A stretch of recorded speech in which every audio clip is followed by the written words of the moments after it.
기도하라. 네, 오늘의 말씀의 제목은 패역한 시대에 보냄받은 선지자 이사야라고 하는 제목으로 말씀을 나누도록 하겠습니다. 말씀의 내용은 이사야 선지자가 이상 중에 하나님의 영광을 목격하고 하나님께 선지자의 소명을 받는 이와 같은 내용입니다. 여기에 이사야라고 하는 그 이름의 의미는 여호와는 구원이시다 하는 의미를 가지고 있습니다. 참 그 이름과 같이 그 이사야서에서 참 열방 중에서 그 이스라엘을 구원하실 그 하나님을 말씀하고 있고, 또한 앞으로 이제 장차 오실 바로 메시아, 그분을 통해서 온 세계가 구원을 받을 이와 같은 그 일들을 바라보면서 이 이사야서가 그 같은 내용으로 기록이 되어 있습니다. 이사야서의 그 기록은 주전 700년 전입니다. 그러니까 지금으로부터 2700년 전에 기록이 되어 있습니다. 이사야가 1장 1절에, 이사야서 1장 1절에 말씀한 바와 같이 우시야 왕부터 요담 아하스 왕 히스기야 시대 이르기까지 한 60년 동안, 그러니까 BC 740년부터 BC 680년까지 한 60년 동안 그 활동했던 그 같은 선지자입니다. 여기 1장 1절에서 이사야가 유다와 예루살렘에 관하여 본 계시라.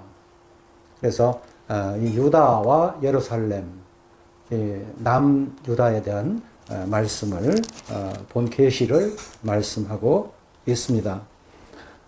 우리 본문에서 6장 1절입니다. 우시야 왕이 죽던 해에 내가 본즉 주께서 높이 들린 보좌에 앉으셨는데 그의 옷자락은 성전에 가득하였고. 여기에 그 우시야가 죽던 해에 이사야가 주께서 높이 들린 보좌에 앉으신 것을 보았습니다. 이사야가 이렇게 하나님을 본 이와 같은 그 환상의 때가 너무도 분명해서 우시야 때라고 이렇게 기록하고 있습니다. 지금 이 본문에서 우리들에게 이사야의 그 간증을 통해서 우리에게 가르쳐 주는 바는, 먼저 우리는 그 위에 계신 분을 바라보는 것입니다. 이사야는 참으로 우시야 왕 때 참으로 이 혼란 중에 바로 그 위에 계신 그 주님을 바라보았다고 하는 것입니다. 우시야 때부터 그 이어져 왔던 이와 같은 나라의 정세가 군사적으로는 강했지만, 그러나 종교적으로 또 도덕적으로 이 백성들의 그 상태는 참으로 부패했다고 하는 것을 알게 됩니다. 이것을 이사야서 1장에서 5장까지 기록하고 있는데, 바로 너무도 이 백성들의 그 부패가 심해서 먼저 자신의 간증을 하기에 앞서서 이렇게 그 세상의 실태를 먼저 그 상태를, 그 상황을 이같이 보면서 참 마음 아파하고, 이러한 그 백성들에게 참 자신이 보내질 수밖에 없었던 이와 같은 상황을 말씀하고 있습니다. 어느 정도의 상태였냐면, 우리가 1장에서 보시게 되면 거기에 그 2절 후반절에 여호와께서 말씀하시기를 내가 자식을 양육하였거늘 그들이 나를 거역하였도다. 3절에 소는 그 임자를 알고 나귀는 그 주인의 구유를 알건만은 이스라엘은 알지 못하고 나의 백성은 깨닫지 못하였도다. 이 짐승도 임자를 안다고 하는데, 또 그 구유도 안다고 하는데, 이 이스라엘 백성들은 자기의 주인을 알아보지 못한다. 4절에 보면 슬프다. 범죄한 나라요, 허물진 백성이요, 행악의 종자요, 행위가 부패한 자식이로다. 참 아주 그들의 이 악행이 얼마나 심했으면 여기에 범죄한 나라, 허물진 백성, 행악의 종자라고 하면서 정말 이 부패한 백성이다. 아, 슬프다. 이렇게 이사야는 그 모든 나라의 백성들의 그 신앙 상태가 얼마나 부패했는지를 이와 같이 말해주고 있습니다. 우리가 2장에서도 보시게 되겠는데요.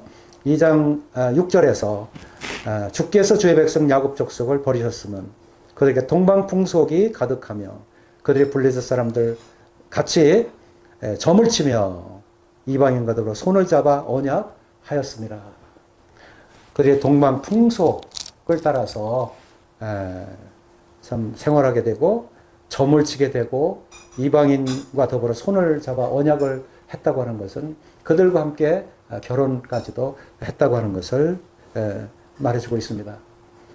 7절에서 그 땅에는 은금이 가득하고 보화가 무한하며 그 땅에는 나필이 가득하고 병거가 무수하며 그 땅에는 우상도 가득하므로 그들이 자기 손으로 짓고 자기 손가락으로 만든 것을 경배하여 이렇게 말하고 있죠. 참 은금이 가득하다, 보화가 무한하다.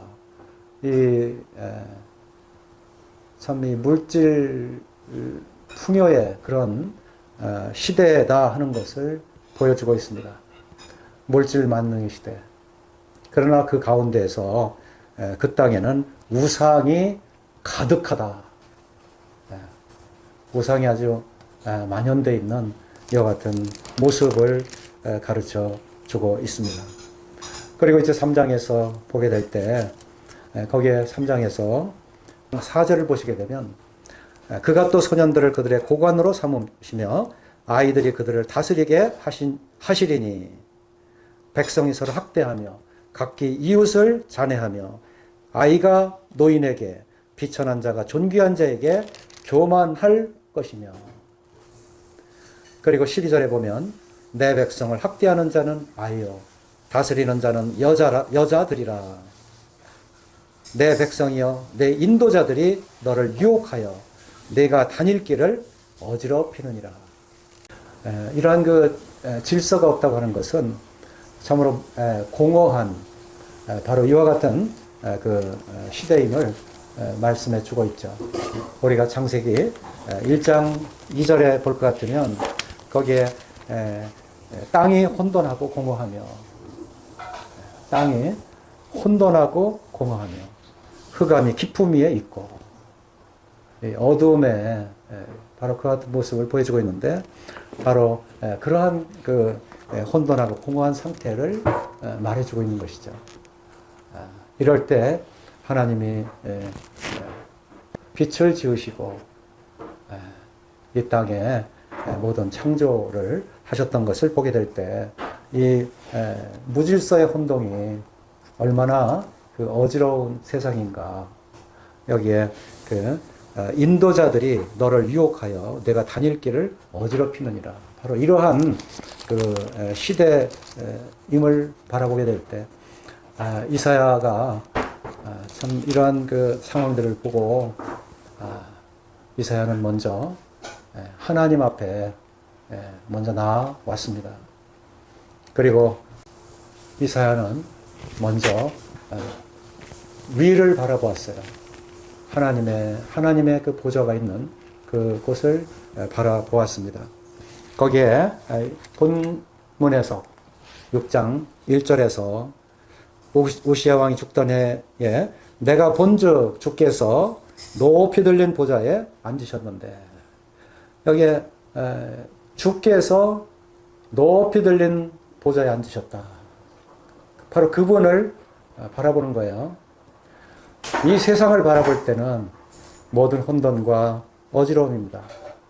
그러나 위를 바라볼 때 거기에는 하나님이 높이 계셔서 거기에 보좌에 앉으셔서 그 권능과 위엄을 나타내시는 것을 볼 수가 있습니다. 여기에 그의 옷자락은 성전에 가득하였고 여기 그 옷자락이 성전에 가득했다고 하는 것은 참 주님의 그 의로우심으로 의의 통치자이신 하나님을 말씀해 주고 있습니다. 다음 2절에 보면 스랍들이 모시고 섰는데 각기 6날개가 있어 그 둘로는 자기의 얼굴을 가리었고 그 둘로는 자기의 발을 가리었고 그 둘로는 날며 그랬습니다.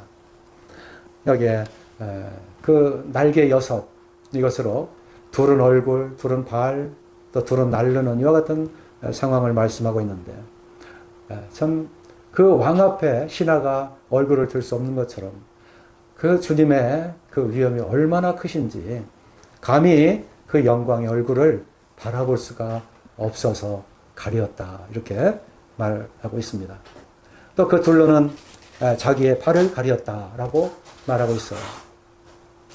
여기 발, 이것은 주님께서 우리들의 발을 씻어주셨습니다. 참 우리의 그 발은 늘 항상 씻어야 되는 이와 같은 지체이죠. 이러한 발로 영광이 하나님 앞에 보인다고 하는 것은 이것은 부끄러움입니다. 그래서 여기에 이 스랍은 그 날개툴로 그 발을 가리었다. 그 영광의 하나님 앞에 우리들도 이 발을 내놓을 수가 없어요. 우리가 어떠한 봉사를 한다든지 우리가 하나님께 무엇을 했다고 내세울 수가 없는 것입니다. 그리고 하나님께서는 거룩하신 하나님이십니다. 우리가 3절에 보면 서로 불러 이르되 거룩하다 거룩하다 거룩하다. 여기에 3번씩이나 거룩하다라고 말씀하고 있죠. 여기 우리가 8절에서 내가 누구를 보내며 누가 우리를 위하여 갈고 여기에 하나님께서 말씀하시기를 누가 우리를 위하여 갈고 이렇게 말씀하고 있어요. 여기 우리라고 하는 것은 복수입니다. 그래서 성부, 성자, 성령 참으로 이 삼위일체 이 하나님이 거룩하시고 또 거룩하시고 또 거룩하신 분이심을 말씀하고 있는 것입니다. 다음에 만군의 여호와여 그의 영광이 온 땅에 충만하도다 하더라. 온 땅에 그 하나님의 영광을 충만히 드러내시는 하나님이시라고 하는 것입니다. 이사야도 이렇게 그 하나님 앞에 소명을 받고 부름을 받게 될 때 이 보좌 위를 바라보고 이 영광의 하나님을 알았지만 저희들도 동일하게 위에 계신 하나님을 바라보고 하나님께서 행하신 그 영광의 일들을 알게 됐을 때 그때 그것을 우리가 받아들였을 때 우리에게 참 놀라운 변화가 일어나죠.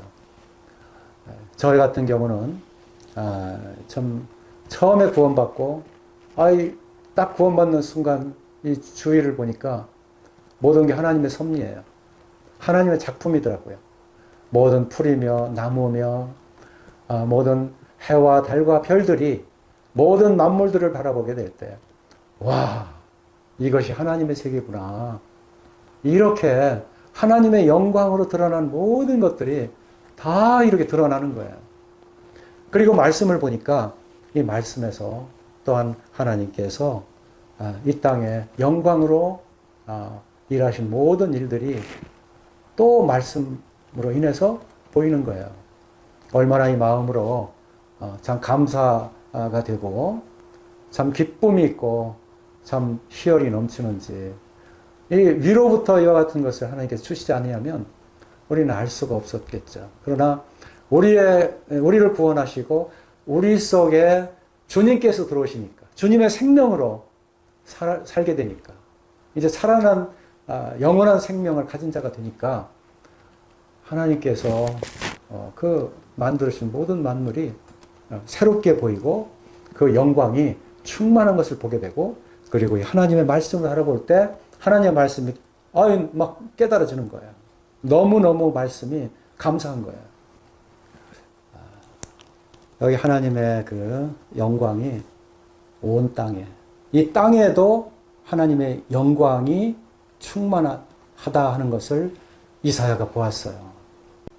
그 이사야가 본 그 기록들이 이사야서에 아주 많이 기록이 되어 있죠.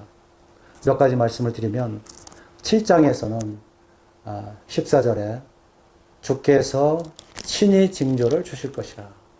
보라, 처녀가 잉태해 아들을 낳을 것이요 그 이름을 임마누엘이라 하리라. 지금 이 7장에는 북이스라엘과 이 암몬 왕이 서로 이렇게 연합해서 남유다를 치려고 지금 준비한 상태예요. 이 소식을 전해들은 이 아하스 왕이 2절 후반절에 보면 왕의 마음과 그의 백성의 마음이 숲이 바람에 흔들림같이 흔들렸더라. 아주 이렇게 두려워하는 바로 그러한 때에 이사야 선지자를 통해서 주신 말씀은 징조를 보라는 거예요. 그 징조, 주께서 친히 베푸신 징조, 이게 뭐냐면 처녀가 잉태하여 아들을 낳는다는 거죠. 그 이름을 임마누엘이라 하리라. 그래서 그 아들, 그 처녀가 낳은 아들의 징조를 보여줌으로 인해서 이 남유다는 그 함께 하시는 여호와 하나님으로 인해서 보호함을 받았어요. 이 아하스 왕과 그 백성들이 그 두려움, 그렇게 두려워했던 그런 가운데에서 건짐을 받았다 그 말이에요. 그래 결국 북이스라엘은 아수르에 끌려가고 패망됐지만 이 남유다는 보존이 됐어요. 주께서 그 징조를 보여주셨고 또 임마누엘로 함께 하셨기 때문에. 그런데 이 말씀이 마태복음에 기록이 되어 있어요. 보라, 처녀가 아들을 낳으리니 그 이름을 임마누엘이라 하리라 하신 대로 처녀 마리아를 통해서, 동정녀 마리아를 통해서 아들을 낳았다고 하는 이 징조를 우리가 볼 수 있게 된 것이죠. 이것은 하나님의 아주 크신 영광입니다. 하나님의 아들이 육신을 입고 이 땅에 오셨다. 그래서 하나님이 함께 하셨다. 이것은 바로 승리예요. 우리도 이 땅에서 두려워할 이유가 없는 것입니다. 우리 주님께서 징조로 보여주시고 표적으로 나타나셔서 우리들에게 임마누엘이 되시기 때문이죠. 그리고 이제 이 땅의 그 영광을 더 말씀을 드리면 9장에서는 여기에 전에 고통받던 자들에게 흑암이 없으리로다.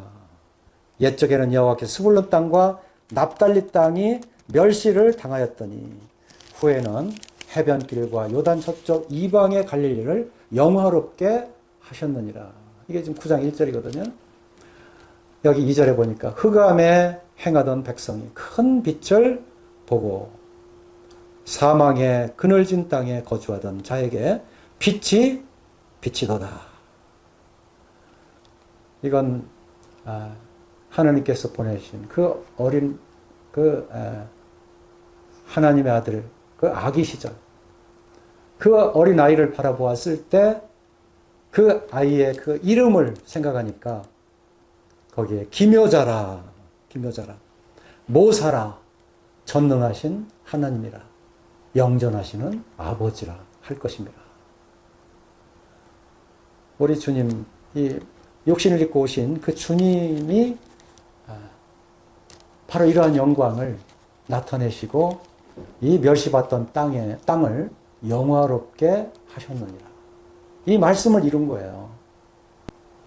우리가 또 잘 아는 바와 같이 이사야 53장에서 우리는 주님의 그 크신 영광을 봅니다. 십자가에 달리셔서 우리의 죄를 담당하실 메시아. 그래서 53장 1절에 보면 거기에 우리가 전한 것을 누가 믿었느냐. 여호와의 팔이 누구에게 나타났느냐. 여호와의 팔로 나타나신 우리 주님이세요. 우리의 구주, 우리의 메시아. 우리 주님의 그 모습을 볼 때 바로 우리 주님은 주 앞에서 자라나기를 연한 순 같고 마른 땅에서 나온 뿌리 같아서 고운 모양도 없고 풍채도 없은즉 우리가 보기에 흠모할 만한 아름다운 것이 없도다. 아무것도 보기에는 풍채도 없고 흠모할 만한 아름다운 것도 없고 오히려 멸시를 받아 버림을 받아가지고 강고를 많이 겪으면서 질고를 아는 우리 주님. 우리 주님께서 멸시를 당하였고 우리도 그를 귀히 여기지 아니하였도다. 여호와의 팔이 나타났음에도 불구하고 우리 주님은 이러한 멸시를 받아야만 됐던 우리 주님. 그가 찔림은 우리의 허물을 인하며 그가 상함은 우리의 죄악 때문이라. 그가 징계를 받음으로 우리가 평화를 누리고 그가 채찍에 맞음으로 우리가 나음을 얻었도다. 우리는 다 양 같아서 그릇 행하여 각기 제 길로 갔거늘 여호와께서는 우리 무리의 죄악을 그에게 담당시키셨도다. 얼마나 놀라운 이 땅에 나타난 영광인지 몰라요. 그는 잠잠한 어린 양같이 도수장으로 끌려가는 그 같은 양같이 참 잠잠히 그 입을 열지 아니했던 우리 주님. 우리 주님께서 화목제물로 속건제물로 드리게 이르면 그날은 길 것이요. 이렇게 말씀하고 있어요. 그러나 그가 씨를 보게 되며 그날은 길 것이요. 또 그의 손으로 여호와께서 기뻐하시는 뜻을 성취하시리로다. 이것은 우리들에게 오늘날 이 은혜의 때가 길 것이라고 하는 것을 말씀해 주고 있습니다. 오늘 이 구원의 날, 은혜의 때, 보라 지금은 구원의 날이요. 지금은 은혜의 때로다. 우리 주님께서 십자가를 지시고 이와 같은 고난을 받으셨기 때문에 이렇게 우리는 이 땅에서 주님의 영광을 보게 되는 것입니다. 그리고 이사야서 66장 맨 끝에는 이제 새하늘과 새 땅을 바라보도다. 이와 같은 이 땅에서의 그 영광을 말씀하고 있습니다. 이 영광이 이 온 땅에 충만하도다. 충만하도다. 이사야가 바라본 이 영광, 이러한 영광이 우리들도 주님을 영접하고 또 영접한 상태에서 영접한 성도들은 이러한 주님의 영광을 우리들이 들여다보는 그와 같은 자들이 되어지기를 바랍니다. 이사야는 이러한 사실을 보면서 5절에 이제 자신의 모습이 어떠한가 1절에서 4절까지는 위에 계신 그 위에 보좌에 앉으신 우리 주님을 바라보았어요. 이제는 나를 보는 거예요. 내 안을 보는 거예요. 내가 어떠한 사람인가. 여기 5절입니다. 그때 내가 말하되 화로다 나여 망하게 되었도다. 나는 입술이 부정한 사람이요 나는 입술이 부정한 백성 중에 거주하면서 만군의 여호와이신 왕을 배웠음이로다 하였더라. 여기에 입술이 부정하다는 것은 바로 죄인이라고 하는 걸 고백하는 거예요.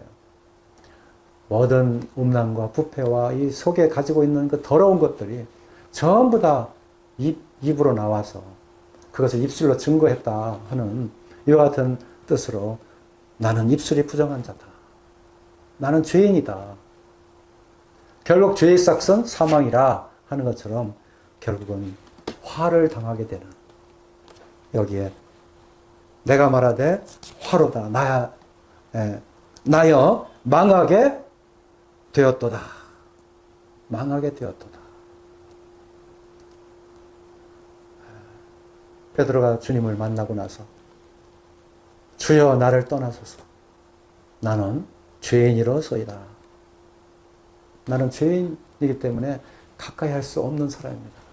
나를 떠나소서. 우리는 이런 주님 앞에 이런 고백이 필요해요. 이 이사야 간증인데 이 간증에는 바로 나 자신을 돌아보는 이것이 아주 중요합니다. 보면 대부분 나는 빼놓고 너는 죄인이야. 나는 아니야. 그리고 나는 생각지 않고 계속 너 당신 이렇게 하는 것을 보아요. 여기 이사야는 화로다 나여 망하게 되었도다. 아주 절실하게 자신이 죄인인 것을 고백하는 것을 볼 수가 있습니다. 이것을 하나님께서 사실은 원하세요. 왜?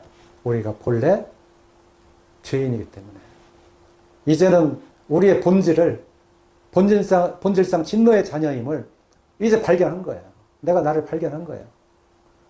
내가 나를 발견하지 않고는 이런 고백을 할 수가 없고 또 하나님 앞에 나아갈 수가 없는 거예요. 주님의 비유로 말씀하셨어요. 바리새인과 세리. 누가복음 18장이 나오는데 이 바리새인은 자기가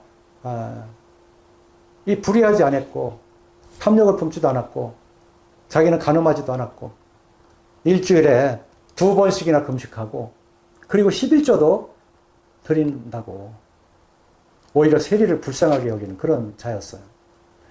그런데 이 세리는 자기의 가슴을 치면서 나는 눈을 들어서 하늘을 바라볼 수가 없는 그런 죄인이다. 나는 죄인이로소이다. 이렇게 했을 때 누가 하나님이 보시기에 의인이 되겠느냐. 바로 이 세리가 그와 같은 자다.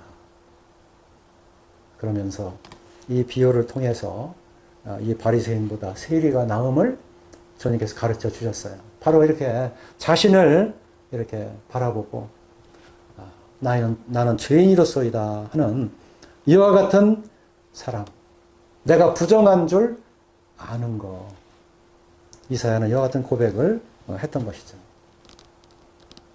우리들에게 이와 같은 고백이 나옴으로 인해서 주님께서 함께 하심을 인해서 우리 중심에 항상 정결하게 되시고 성결하게 주님께서 깨끗이 그 피로 씻어주는 이와 같은 은혜를 받으시기를 바라겠습니다.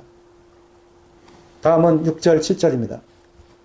그때 그 스랍 중에 하나가 부젓가락으로 제단에서 집은 바 핀 숯을 손에 가지고 내게로 날아와서 그것을 내 입술에 대며 이르되 보라 이것이 내 입에 닿았으니 내 악이 제하여 졌고 내 죄가 사하여 졌느니라 하더라.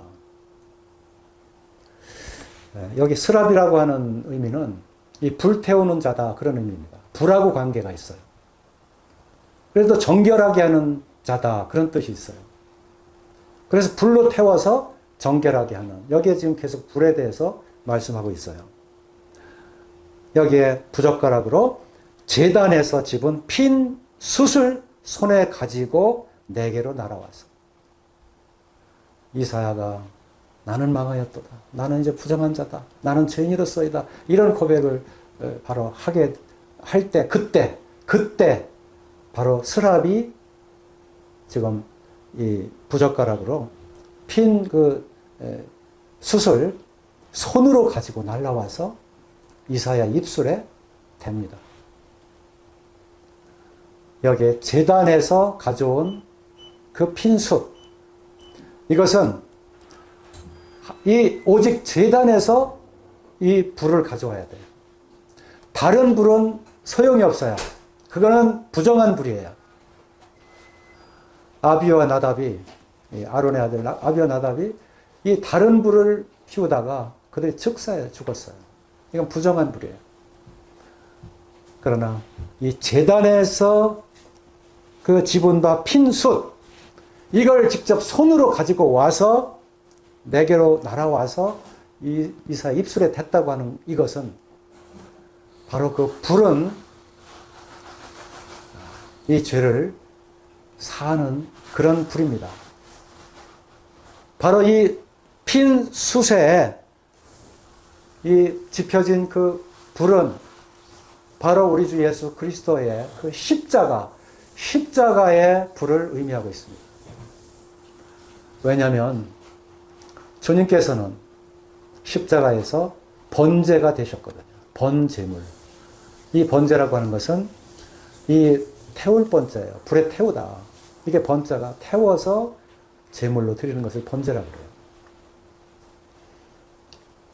이 번제는 가죽을 다 벗깁니다. 그리고 내장과 속, 살 모든 그것들을 전부 다 이것을 번제단 위에 올려놓고 태웁니다. 하나도 남김없이 다 태웁니다. 이것을 하나님께서 그 번제를 받으실 때 이것은 향기로운 냄새니라 이렇게 말씀하고 있어요. 하나님께서 받으실 만한 제물로 그 번제를 이 제사장은 드려야 되는데 바로 우리 주님의 그 십자가, 이 십자가는 하나님께서 그 제단에서 직접 가져온 번제물이에요. 직접 그 불로 가져와서 그 십자가에서 그 불로 태워진 바로 그 번제다 그 말이에요. 이 십자가에 이 번제가 우리의 입술에 닿을 때 그때 우리의 악이 사해졌느니라. 우리의 죄가 사해졌느니라. 여기 이사야는 바로 입술에 닿았을 때 이 악이 제하해졌고 또 내 죄가 사해졌느니라 하는 이 여호와의 말씀에 따라서 이사야는 완전히 악과 죄에서 사함을 받았습니다. 보좌에서 주신 그 제단의 그 불로 인해서 이제 그 죄사함을 받게 된 것이죠. 우리도 동일하게 이제 우리보다 각자 우리 자신입니다. 우리가 그 하늘로부터 오신 그 주님 예수 그리스도 그분의 십자가가 우리 중심에 믿음으로 와 닿았을 때 그때 우리의 죄가 완전히 다 사함받게 된 거예요. 거기에는 바로 이 번제로 드려진 그 언약의 피가 그것을 증거하고 있고 그 태워진 번제물이 하나님께서 향기롭게 받으신 바로 그와 같은 이 십자가가 그와 같은 번제이기 때문에 그렇습니다. 그래서 우리 주 예수 그리스도 주님께서 친히 말씀하시기를 내 살을 먹고 내 피를 마시는 자는 영생을 얻었고 그런 심판에 이르지 아니한다고 했어요. 그리고 내 살은 참된 양식이요 내 피는 참된 음료로다. 내 살을 먹고 내 피를 마시는 자는 내가 너희 안에 거하고 너희가 내 안에 거하느니라. 직접 주님께서 친히 오셔서 우리의 살과 피가 되셔서 우리의 입술에 우리의 죄 있는 나에게 믿음으로 함께 하셔서 그 숯불로 우리를 이 이사야 입술에 댄 것처럼 실제 이게 탁 됐잖아요. 그래서 사해졌잖아요. 우리도 동일하게 그 믿음의 능력으로 우리의 죄가 다 사해지는 것입니다. 죄에서 우리가 완전히 벗어나는 것입니다. 이사야는 이것을 1장 18절에서 먼저 증거하고 있어요. 1장 18절에 보면 거기에 여호와께서 말씀하시되 여호와의 말씀이에요. 오라 우리가 서로 변론하자. 너희의 죄가 주홍 같을지라도 눈과 같이 희어질 것이요 진홍같이 붉을지라도 양털같이 희게 되리라. 여기 주홍 같고 진홍 같은 죄 어떠한 죄가 된다 할지라도 그것은 흰눈같이 희게 되고 양털같이 그렇게 희게 된다고 하는 거예요. 이것은 하나님께서 그렇게 하십니다. 사람은 할 수 없으되 하나님께서는 하시느니라. 하나님이 이와 같이 씻어주시는 거예요. 우리 이사야 43장 25절 말씀 더 보겠습니다.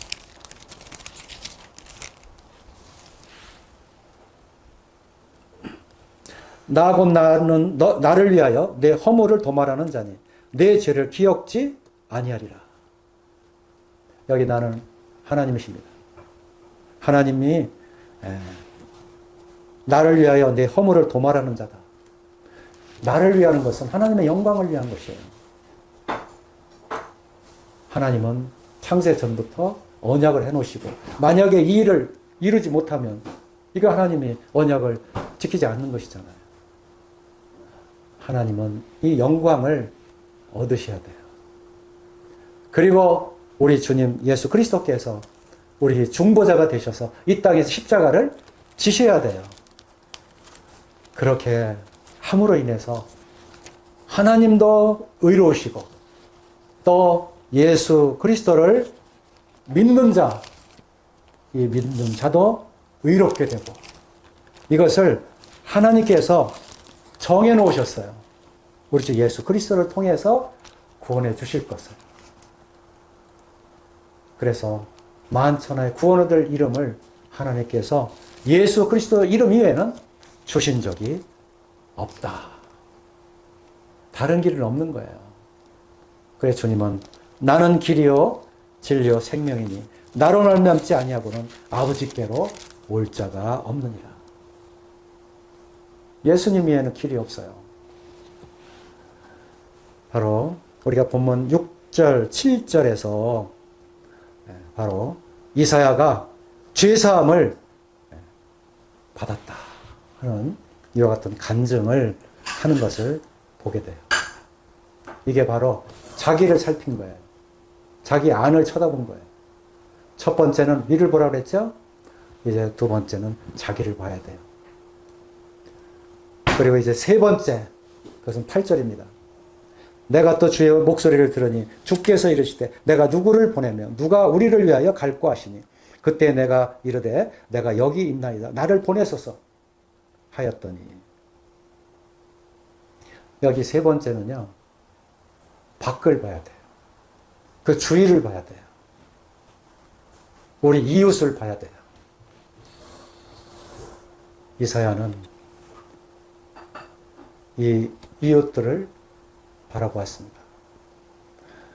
주의 목소리를 들으니 주께서 이르시되 내가 누구를 보내면 누가 우리를 위하여 갈고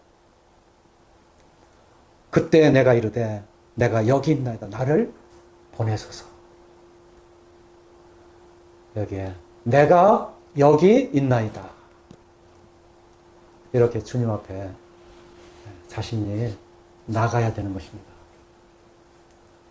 우리가 내가 여기 있나이다 하는 그 이름을 부를 때 나간 그러한 믿음의 그 위대한 믿음의 사람들을 보게 될 때 전부 다 큰 일을 한 사람들이에요. 하나님께서 그들을 사용하셨습니다. 아브라함이 창세기 22장에서 두 번씩이나 그 사랑하는 아들 이삭을 제물로 드릴 때 그때 아브라함아 아브라함아 부르셨어요. 그때 예 내가 여기 있나이다. 이삭을 제물로 드려라. 참 너무 어처구니 없죠. 100살이 돼서 얻은 아들을 어떻게 드려요. 그래서 순종했어요. 내가 여기 있나이다 하고 나가서 순종했어요. 그리고 이제 말씀대로 이삭을 칼로 이제 잡으려고 할 때 아브라함아 아브라함아 아주 급히 불렀어요. 예 내가 여기 있나이다. 그 이삭에게 손대지 말아라. 그리고 순양을 준비하셨어요. 여호와 이래 여호와께서 그 산에서 준비하리라는 이와 같은 이렇게 아브라함을 부르셨어요. 야곱에게도 애굽에 내려갈 때 내려가려고 하질 않았어요. 생각도 못했던 일이에요.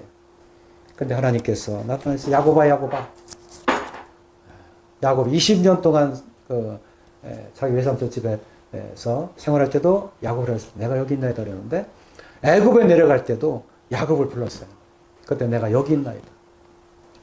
내가 너에게 이르는데 내려가라. 애굽에 내려가라. 야곱이 순종했어요. 그래서 애굽에 내려갔고 그리고 하나님께서는 400년 만에 너를 다시 올라오게 하겠다. 그 약속을 하셨어요. 그래서 참 이 야곱을 또 사용하시고 이 주님 앞에 나설 때마다 이와 같이 하나님께서 사용하신 것을 보아요. 여기 이사야도 주님께서 내가 누구를 보내면 누가 우리를 위하여 갈고 할 때 내가 여기 있나이다. 나를 보내소서. 나를 보내소서. 이제 나는 포기하고 내가 할 일은 이제 다 제껴두고 주님의 부르심을 향해서 이제 순종의 길로 나가는 것입니다. 이게 인생의 참 복된 길이에요. 하나님은 결코 우리들의 그 길을 그렇게 어렵게만 하지 않으세요. 정말로 영광스럽게 인도하세요. 자, 우리 9절 말씀 보겠습니다. 여호와께서 이르시되 가서 이 백성에게 이르기를 너희가 듣기는 들어도 깨닫지 못할 것이요 보기는 보아도 알지 못하리라 하여 이 백성의 마음을 둔하게 하며 그들의 귀가 막히고 그들의 눈이 감기게 하라. 염려하건대 그들이 눈으로 보고 귀로 듣고 마음으로 깨닫고 다시 돌아와 고침을 받을까 하노라 하시기로. 여기에 보면 이 백성들이 듣고 보는 것에 대해서 하나님께서 염려하셨어요. 그들이 보게 될까?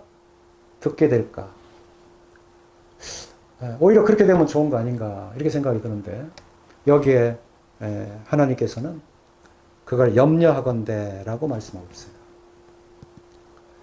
너무도 이 백성들이 패역했고 너무도 하나님 앞에 우상에 치우쳐 있어서 하나님을 멀리한 그런 백성들이 지금 듣고 본다? 이것은 참으로 주의할 일이에요. 그건 조심스러운 일이에요. 지금 하나님은 이 백성들에 대해서 아주 먼 나라로 옮길 계획을 가지고 있어요. 우리 10절을 더 보겠습니다. 11절. 내가 이르되 주여 어느 때까지니까 하였더니 주께서 대답하시되 성읍들은 황폐하여 주민이 없으며 가옥들에는 사람이 없고 이 토지는 황폐하게 되며 여호와께서 사람들을 멀리 옮기셔서 이 땅 가운데 황폐한 곳이 많을 때까지니라 그랬습니다.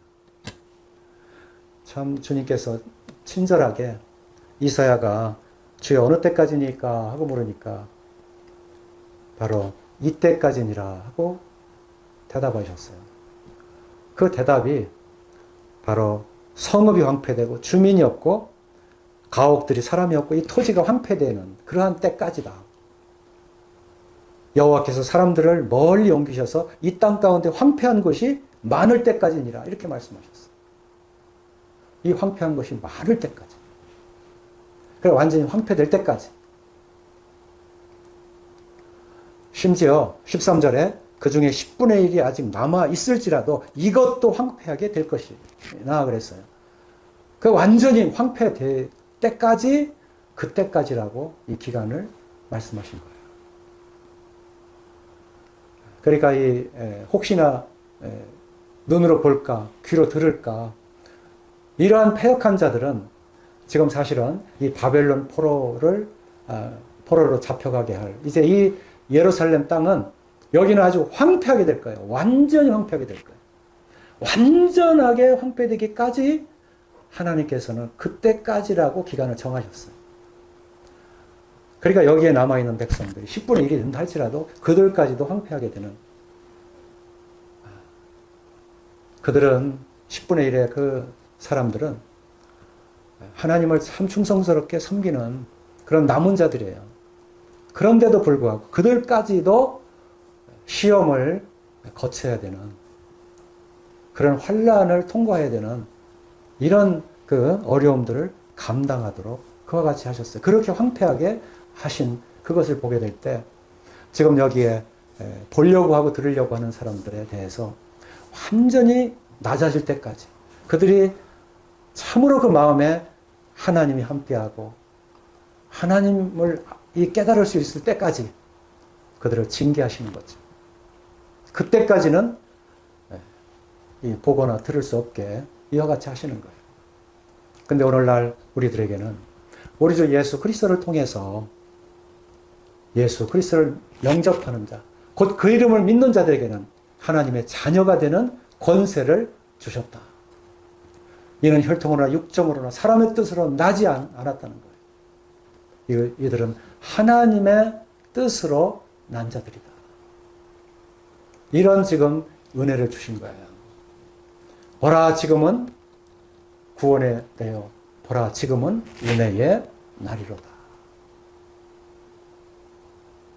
이것을 들은 사람은 보라 이전 것은 지나갔으니 이제 내 것이 새 것이 되었도다. 이런 고백을 하게 되는 것입니다. 이것을 13절에서 바로 밤나무와 상수리나무가 배임을 당하여도 그 구루터기는 남아 있는 것 같이 거룩한 씨가 이 땅에 구루터기니라 하시더라.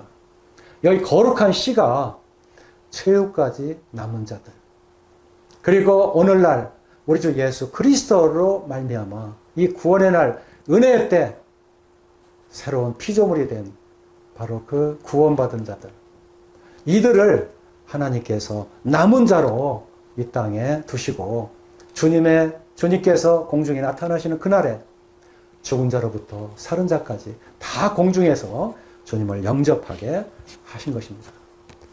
오늘 이사야의 간증을 통해서 우리는 이 세상은 참으로 혼동스럽고 우리를 시험에 들게 하고 견딜 수 없는 그런 환경인데, 이러한 가운데 이사야는 위를 보고 보좌에 앉으신 우리 주님을 바라보았습니다.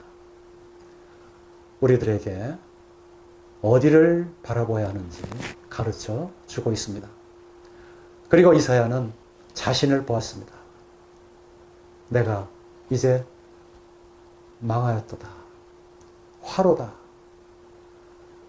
우리의 나 자신이 누구인가 나를 바라보는 이런 은혜가 여러분들에게 있게 되기를 바라겠습니다.